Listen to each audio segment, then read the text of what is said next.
اور جا بجا وہ اس طرح کے الفاظ بیان کر کے آیت کا بالکل عام فہم معنی اور ترجمہ بیان کرتے ہیں، جس سے آیت کا مفہوم بہت جلدی سمجھ میں آ جاتا ہے۔ نمبر 8، عنوانات۔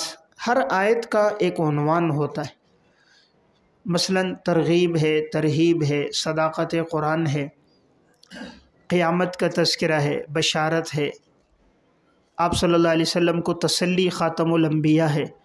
اس طرح کے عنوانات سے آیت کا مفہوم جلدی سمجھ آتا ہے۔ اس سلسلے میں بیان القرآن، بیان القرآن میں جو خلاصہ تفسیر ہوتا ہے، اس میں آیت کا عنوان بیچ میں آ رہا ہوتا ہے۔ تو بیان القرآن کا خلاصہ تفسیر اور تشریح پڑھ کر عنوانات کا انتخاب کیا جا سکتا ہے۔ اس طرح نمبر 2، اردو میں تفسیر ہے معارف الفرقان۔ معارف الفرقان حضرت مولانا عبد القیوم قاسمی صاحب دامت برکاتہم کی آیات کے عنوانات کو بیان کیے گئے۔ اسی طرح مکتبۃ البشریٰ سے تفسیر طبع ہے حضرت مولانا منظور احمد نعمانی صاحب دامت برکاتہم کی، رحیم یار خان والے، تو ان کا بیاض طبع ہے۔ اس بیاض میں بھی آیت میں جو عنوان ہوتا ہے اس عنوان کو حضرت نے بیان کیا ہوا ہے۔ تو اگر عنوانات کو ساتھ بیان کیے جائے تو طالب علم کو آیت کا مفہوم اور معنی جلد سمجھ میں آ جاتا ہے۔ نمبر 9، آیت کی مختصر تفسیر تشریح۔ تاکہ آیت کا مفہوم اور معنی سمجھ میں آ جائے، اس سلسلے میں حل قرآن کے لیے تفسیر مدارک دیکھی جائے۔ سب سے پہلے مدارک سے آیت کا مفہوم اور معنی بالکل واضح ہو جاتا ہے، اور اگر اس میں نہ ہو تو امام بغوی کی معالم التنزیل ساتھ مطالعے میں ہو۔ اردو تفاسیر میں بیان القرآن کو لازمی مطالعے میں رکھا جائے، اور اس سے استفادے کا طریقہ یہ ہے کہ سامنے قرآن کریم کھلا ہوا ہو، تو جس آیت کو آپ خلاصہ تفسیر میں دیکھ رہے ہیں وہ آیت کو ساتھ یہاں بھی دیکھتے رہیں، تو جو عبارت وہاں حضرت نے بریکٹ میں لائی ہوئی ہوتی ہے وہ آیت کی تشریح ہو رہی ہوتی ہے، صفات کو آیت کے ساتھ جوڑ رہے ہوتے ہیں، کسی اشکال اور سوال کا جواب دے رہے ہوتے ہیں۔ تو جب آیت کو ساتھ ملا کے پڑھیں گے تب آپ کو تفسیر کی اہمیت کا اندازہ بھی ہوگا، آیت کا مفہوم سمجھ بھی آئے گا۔ اور اگر سرسری پڑھ لیں گے تو فائدہ نہیں ہوگا۔ تو فائدے کے لیے بہتر ہے قرآن کریم ساتھ کھلا ہوا ہو، پھر خلاصہ تفسیر کو پڑھا جائے، جس آیت کا خلاصہ تفسیر ہو رہا ہے وہاں دیکھا جائے، جو معذوف عبارت ہے اس کو ساتھ اپنے پاس نوٹ کر دیا جائے۔ امید ہے کہ انشاءاللہ فائدہ اس سے زیادہ ہوگا۔ اردو تفاسیر میں 2 تفسیروں کو ساتھ مطالعے میں رکھیں۔ نمبر 1، جواہر القرآن، حضرت مولانا غلام اللہ خان صاحب رحمۃ اللہ علیہ کی علمی اعتبار سے ایک نہایت مفید تفسیر ہے کہ اس میں سورت کے شروع میں مضامین کا تذکرہ، سورت کا خلاصہ، اسی طرح آیات کے عنوانات، جا بجا عربی عبارات، مختصر اور جامع اچھی تشریح اس میں مل جاتی ہے، تو اہل علم کے لیے تفسیر مفید ہے۔ اور اسی طرح معارف القرآن حضرت مولانا محمد ادریس کاندیلوی صاحب رحمۃ اللہ علیہ کی، اس میں حدیثی مباحث بھی ہیں، جا بجا حضرات صوفیہ اکرام کے اقوال بھی ہیں، اور بڑے اہم احکامات ہیں۔ خاص طور پہ تفسیر کبیر اور روح المانی سے استفادہ کر کے اسے لکھا گیا ہے۔ ساتھ فقہی احکامات، معاشرتی احکامات اور موجودہ دور کے اعتبار سے معارف القرآن حضرت مولانا مفتی محمد شفیع صاحب رحمۃ اللہ علیہ۔ تو اگر یہ تینوں تفاسیر ساتھ مطالعے میں ہوں تو بڑی اہم اور نادر معلومات سامنے آئیں گی۔ اس کی روشنی میں آگے وقت کی نزاکت کو سامنے رکھتے ہوئے اہم پوائنٹ بیان کر دیے جائیں۔ نمبر 10، فقہی احکامات کا تذکرہ۔ عموماً آیت سے جو فقہی مسئلہ معلوم ہو رہا ہے یا کسی فقیہ نے استدلال کیا ہے اس آیت سے، فقہائے اربعہ میں سے، تو اس سلسلے میں آپ کو سب سے زیادہ مواد ملے گا تفسیر قرطبی میں۔